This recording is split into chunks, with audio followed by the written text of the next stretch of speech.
علیکم ورحمۃ اللہ وبرکاتہ۔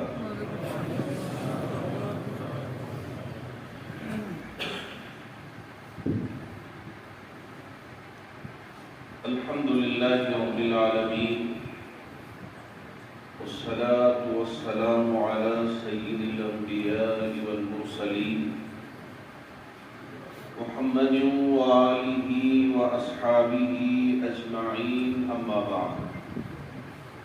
اعوذ باللہ من الشیطان الرجیم، بسم اللہ الرحمن الرحیم۔ انا نحن نزلنا الذکر وانا له لحافظون، صدق اللہ مولانا العظیم۔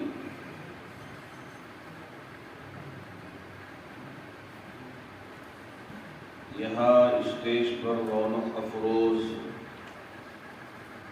وادی کشمیر کے اور ملک کے دور دراز کے حضرات اکابر علماء اکرام، مختلف مساجد میں خدمت انجام دینے والے ائمہ اکرام، حفاظ نظام، مفتیان نظام، اور یہاں اپنے سینوں میں ایمان کی روشنی جلانے والے، کیا نوجوان، کیا بوڑھے، کیا ادھیڑ عمر، اللہ سب کی حاضری کو اس کی بارگاہ میں قبول۔ مجھ سے قبل حضرت مولانا دامت برکاتہم نے اور دوسرے علماء نے بہت ہی قیمتی باتیں اور حالات حاضرہ کی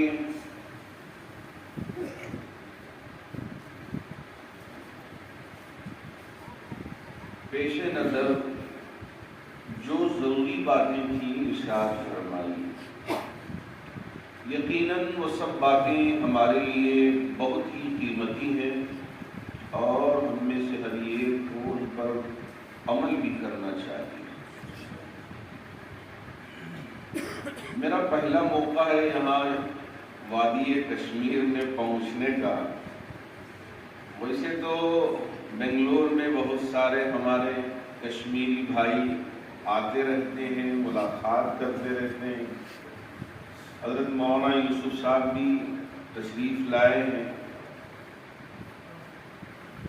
اس لیے کہ ایک مومن دوسرے مسلمان سے، دوسرے مومن سے ایسے تعلق رکھتا ہے کہ وہ دنیا کے جس کونے میں بھی ہو وہ آپس میں بھائی بھائی۔ انما المؤمنون اخوۃ فاصلحوا بین اخویکم۔ اگر کسی ایک ایمان والے پر بھی پریشانی آتی ہے تو دوسرے ایمان والے کا دل دھڑکنے لگتا ہے کہ میرا بھائی پریشان ہے۔ یہی یہ اسلام کی خوبی ہے، ایمان کی خوبی ہے۔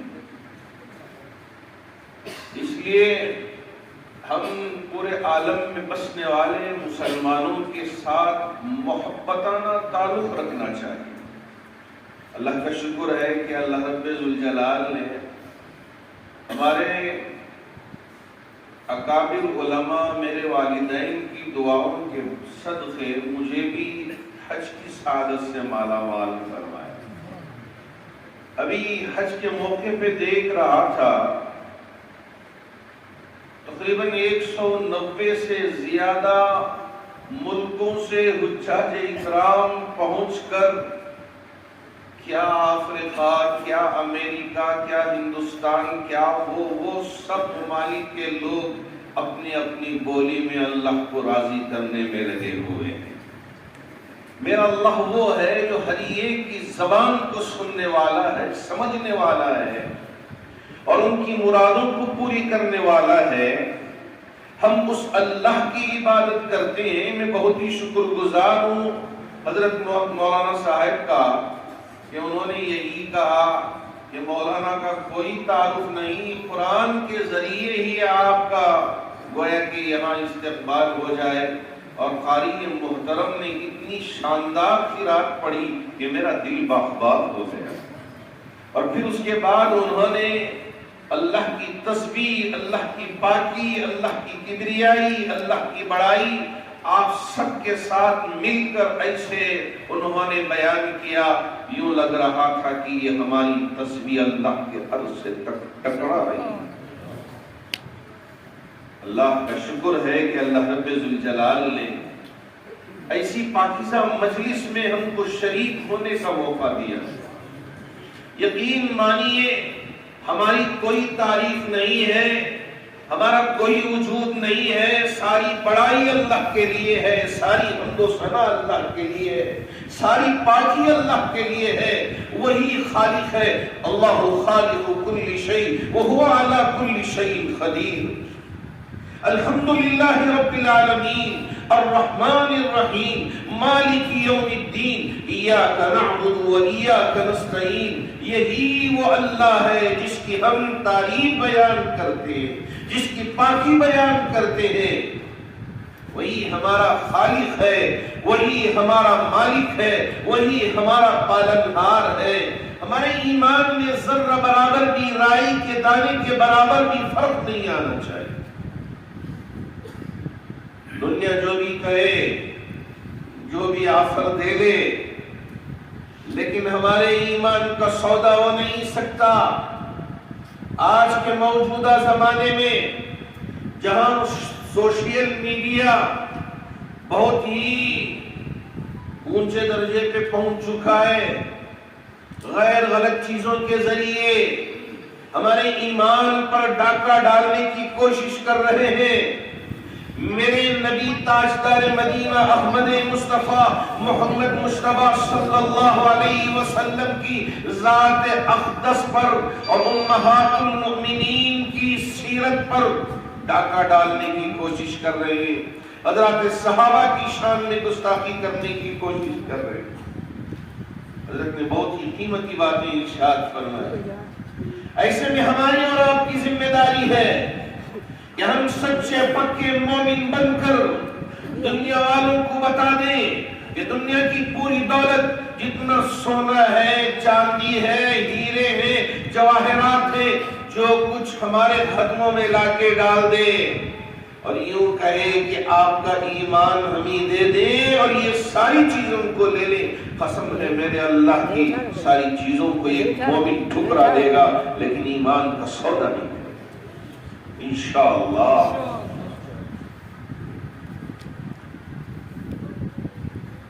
آج بہت درد کے ساتھ مجھے کہنا پڑتا ہے کہ کچھ ایسی طاقتیں جو ہماری نبی کی شان میں گستاخی کرتے ہوئے اما عائشہ صدیقہ رضی اللہ تعالی عنہا پہ اٹیک کرتے ہوئے وہ ایسی گندگی بکتے ہیں جس داؤ پیش میں ہمارے یوں سمجھتے ہیں کہ ہم پڑھے لکھے ہیں کچھ، اب ان کی باتوں میں آ کے اب وہ بھی غلط راستے پر چلے جاتے ہیں.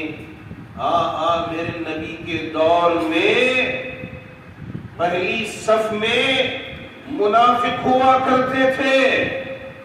اسی لیے میرے رب نے بھی فرمایا ہے کہ ان المنافقین فی الدرک الاسفل من النار ولن تجد لهم نصیرا.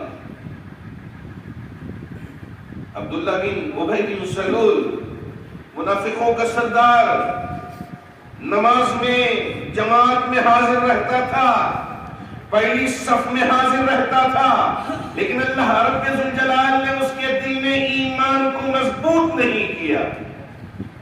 ہاں یہ الگ بات ہے کہ میرے نبی نے کبھی اسے بے عزت نہیں کیا، اسے پہلی صف سے اٹھا کے بھیجا نہیں.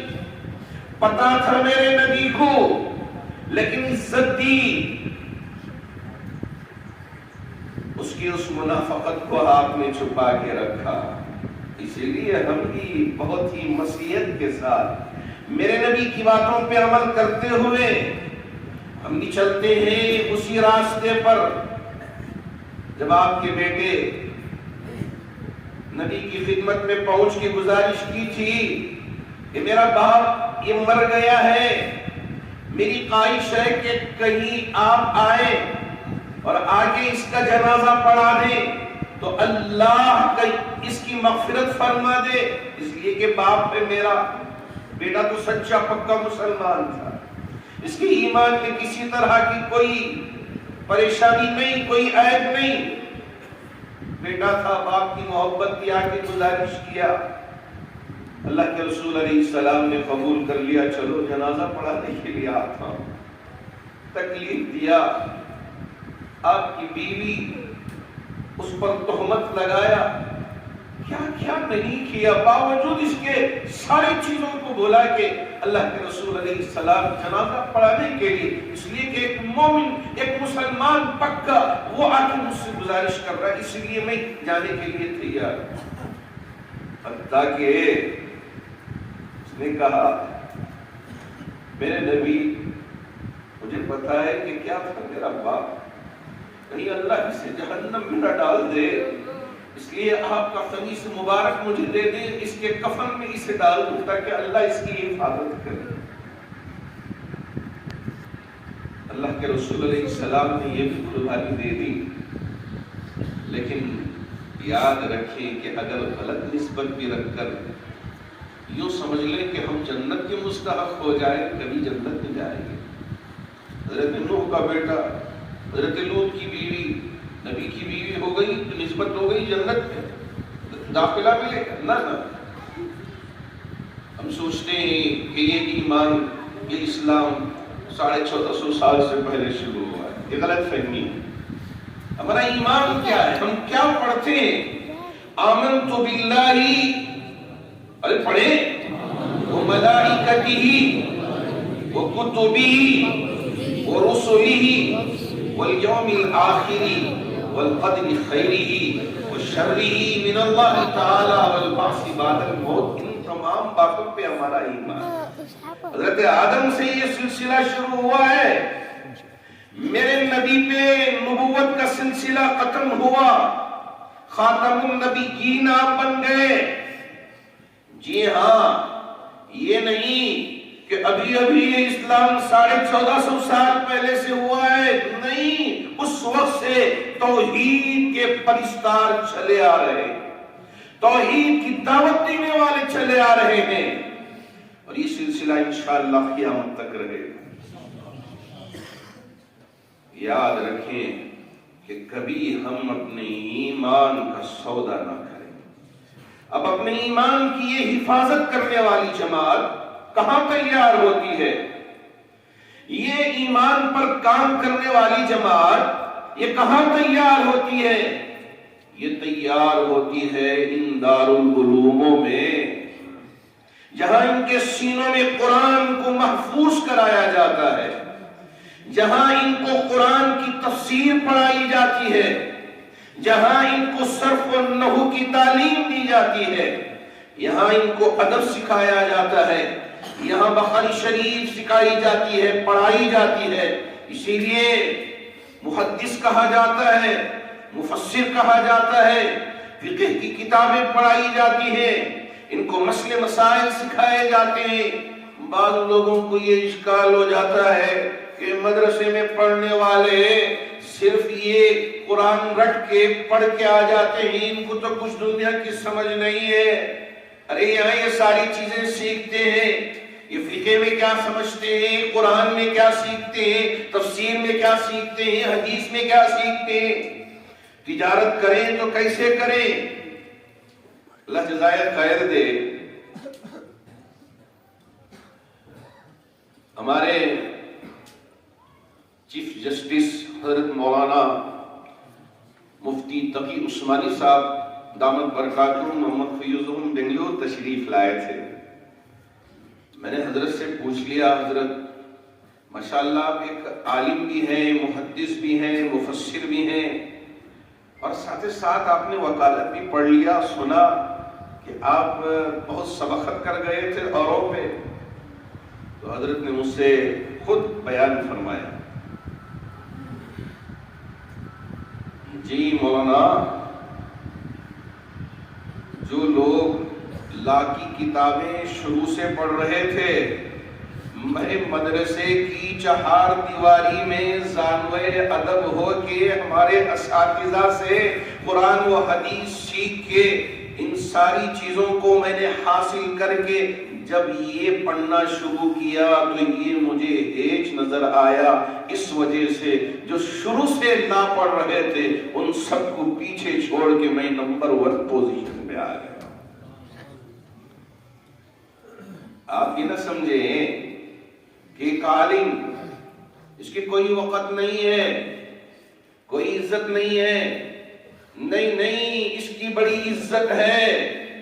قیامت کے میدان میں بھی یہ کام آئیں گے، یہ جنت میں ساتھ لے جانے کے لیے ہمارے ساتھی بنیں گے۔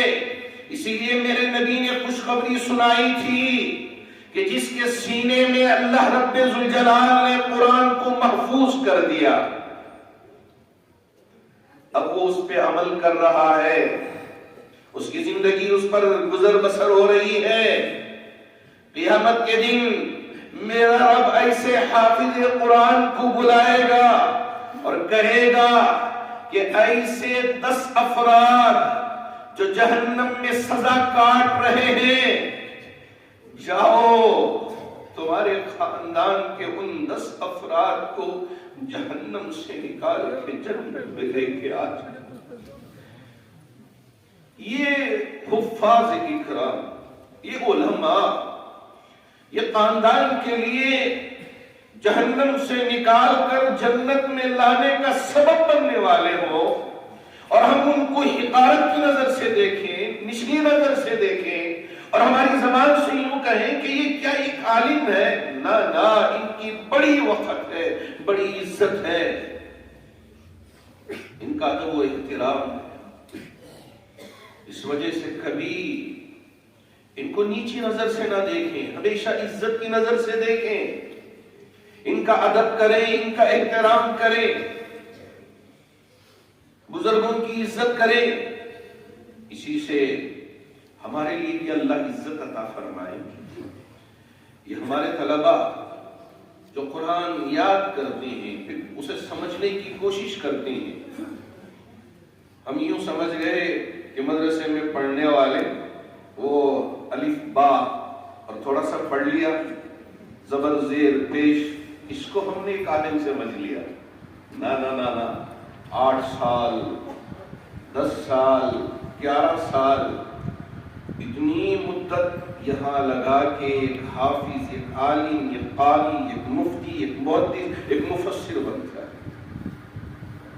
یہاں فقہ کی کتابیں بھی سیکھتا ہے، یہاں ادب بھی سیکھتا ہے، یہاں صرف و نحو بھی سیکھتا ہے، یہاں تفسیر قرآن مجید کی مختلف آیات، اس میں اللہ نے کیا بیان کیا ہے، یہاں کیا پیغام دیا ہے، کون سی باریک باریک باتیں ہیں، سب کو نکال کر امت کے سامنے پیش کرنے والا مفسر محدث۔ میرے نبی کی تعلیمات جو حدیثیں بیان کی گئی ہیں، حضرت امام بخاری رحمۃ اللہ علیہ نے باوضو ہو کر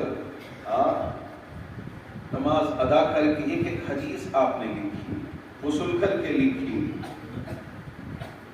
تو وہ حدیثوں کو پڑھانے والا یہ محدث کہ کوئی معمولی شخصیت ہو سکتا ہے کہ ہم اس کو اتنی گری نظروں سے دیکھیں؟ نہ، ہم عزت کی نظر سے دیکھیں۔ اللہ ہمیں بھی عزت عطا فرمائے۔ آج کل فیشن بن گیا ہے اٹیک کرنا، قرآن کی آیتوں کو لے کر مذاق اڑانے کی کوشش کرتے ہیں کہ ان آیتوں کو نکال دینا۔ کوئی بدبخت کہتا ہے کہ اتنی آیتیں ہی ان کو نکال دینا چاہیے۔ اس کے بعد نبی کی شان میں گستاخی بھی ہوتی ہے۔ یاد رکھیں کہ قرآن وہ کتاب ہے کہ اس کتاب کے کسی حرف میں ذرہ برابر بھی شک و شبہ نہیں ہے۔ ذالک الکتاب لا ریب فیہ ھدی للمتقین، یہ وہ کتاب ہے جس میں ذرہ برابر بھی شک و شبہ نہیں ہے۔ یہ کتاب سراپا ہدایت ہے تقوی اختیار کرنے والوں کے لیے، متقیوں کے لیے، پرہیزگاروں کے لیے، اور اللہ رب الجلال نے اس کتاب کی حفاظت کی ذمہ داری لی ہے۔ پچھلی جو کتابیں تھی تورات، زبور، انجیل، ان کی حفاظت کی ذمہ داری رب نے نہیں لی، اس لیے اس میں رد و بدل ہو گیا۔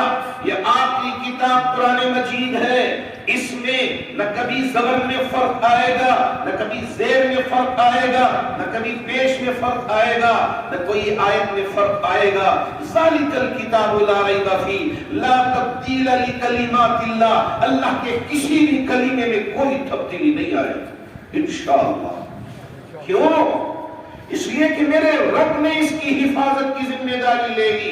اِنَّا نَحْنُ نَزَّلْنَا الذِّكْرَ وَإِنَّا لَهُ لَحَافِظُونَ، ہم ہی اس قرآن کے اتارنے والے ہیں اور ہم ہی اس کی حفاظت کرنے والے ہیں۔